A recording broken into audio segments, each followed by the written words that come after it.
Ndabasuje ni kwa Dizboy w'Abanyarwanda intumwa y'Abanyamusanze. Guys, ngo ufite amakuru mabi ku munyarwenya Kazungu Emmanuel uzwi ku izina rya Mitsutsu yemeje ko murumuna we yari amaze imyaka 2 arwarije mu bitaro yitabye Imana mu ijoro ryo kuwa gatandatu rishira kuwa 7 Kanama 2026. Abinyujije ku mbuga nkoranyambaga, Mitsutsu yasangije abamukurikira ubu butumwa bubabaje agaragaza ko umuvandimwe we yitabye Imana nyuma y'igihe kinini yari amaze arwaye.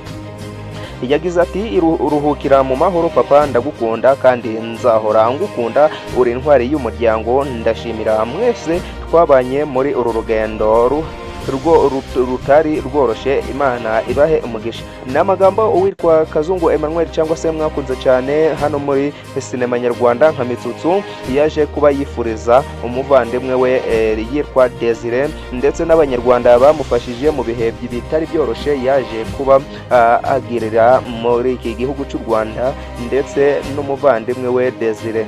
Nitwa Dizboy w'Abanyarwanda, mudukande subscribe gusa twihanganisha umuryango wa Mitsutsu tuvuga duti Desire live in peace. Ndabakunda cyane, nitwa Dizboy.